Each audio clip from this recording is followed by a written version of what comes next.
Good morning. আমরা বাড়ি চলে যাব, তার জন্য এখানে প্যাকিং করছিলাম।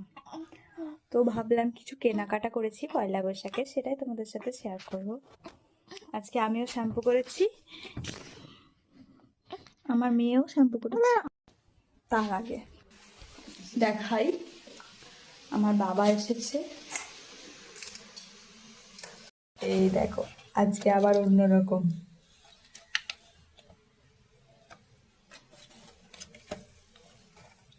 এটার থেকেও এটা বেশি ভালো খেতে, যদিও জানি না এটা কেমন খেতে হবে। আমার মা করছে রান্না, এখানে অনেক রান্না কমপ্লিট হয়ে গেছে, রংটাও কমপ্লিট। ফ্রিজে আছে হচ্ছে দই, দই এনেছে বাবা। আমি কালকে যেদিনে গিয়েছিলাম সেদিন এনেছিলাম ফ্রুটি। যেহেতু গরম পড়ে গেছে, তো সেই জন্য আর কি এখন নিয়েছি হাত কাটা নাইটি। এই একটা নিয়েছি, আরো একটা নিয়েছি, দাঁড়াও দেখাচ্ছি। এটাকে আজকে নামানো চলবে না, আজকে নামবেই না। দেখতে পাচ্ছি নামিয়েছি, আবার কান্না আরম্ভ করে দিয়েছি। দাঁড়াও, যাই হোক এভাবে ভিডিওটা করতে হবে আমাকে। ফার্স্টেই দেখা যাচ্ছে, তো যাই হোক ভিডিওটা শুরু করছি আর কি।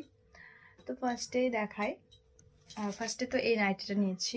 আরেকটা নাইটি দুদিন আগে মা নিয়ে এসেছিল, এটা আমি পরেও নিয়েছি। এটাই হাতে কুচি দেওয়া আছে। তো এই নাইটিটা এরকমই, শুধু জাস্ট হাতে কুচি দেওয়া আছে। এটা একটা গেল। আর মেয়ের জন্য ওর বাবা নিয়েছে এই একটা জামা পয়লা বৈশাখের জন্য। আর আমার মা নিয়ে এসেছিল এই বাটিকের একটা জামা, এটা খুব নরম, একবার পরিয়েছিলাম জাস্ট ছবি তোলার জন্য। সব জামাই আগে কেচে নিই, তারপর ওকে পরায়। তো এই একটা জামা আমার মেয়ের, এটা দিয়েছে হচ্ছে আমার মানে ওর বাবার দিদা। তো তারপরে মা এনেছে হচ্ছে, এটা হচ্ছে আমার জন্য একটা স্টোল এনেছে, যেটা খুব প্রয়োজন এখন গরমকালে। আর এনেছে হচ্ছে একটা শাড়ি, সুন্দর একটা বাটিকের মধ্যে সুন্দর একটা শাড়ি। ব্যাস এই কটি। যাই হোক, কেমন লাগলো বলো তোমরা।